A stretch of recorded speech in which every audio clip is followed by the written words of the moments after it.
So I'm doing my presentation on Lithuanian basketball and the way that it impacts the country and around the world. So to start, basketball as a whole is represented in every single country around the world, although there is a massive variance in the success and development of those programs in each country. In the United States, very developed, very well thought out and funded, as well as most Eastern European countries, some South American countries such as Chile, Brazil, Argentina. They all have pretty decent programs. And Lithuania is also a country that has done very well historically, especially in the last 20 to 30 years, and a little bit in the Soviet era as well. History-wise, during the Soviet Union, when obviously there was a huge political issue of who's playing on what teams, a lot of Lithuanian players ended up playing on the Soviets team, even though they weren't able to represent Lithuania as a country, which I think is a really powerful testament to Lithuanians' love and passion for the sport of basketball. For many Lithuanians, it's actually known as like a second religion, basketball.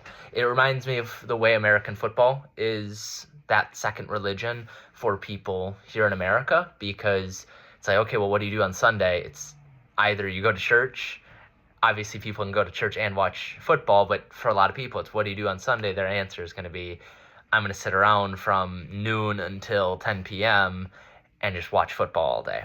So I just thought that was an interesting piece and something that they referenced on the Lithuanian Basketball Federation's website, talking about its history and the way that the country views the sport. So from a marketing, finance perspective, it's the largest level of funding out of any sport in Lithuania, and by far the most successful. There's no other sport that has received medals at a global level the way Lithuania has, including a bronze medal in 1992 and many FIBA medals along the way, including in 2010.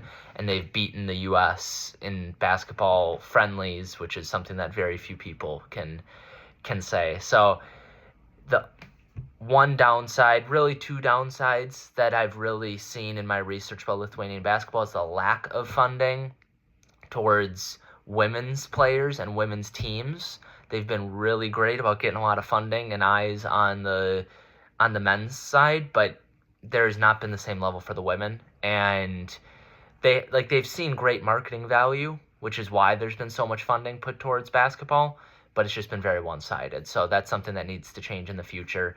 And the other piece that I've seen a lot of issues with is the siphoning of salaries from players, where the managers will restrict the amount of salary that the player can get, and then they will just be like, hey, you can only make, I'm making up a number, $100,000, and then they will take that extra amount that they would have been paid and take it into their own paycheck, the manager's paycheck, that is. So those are two things that really need to change in the future for Lithuanian basketball to succeed.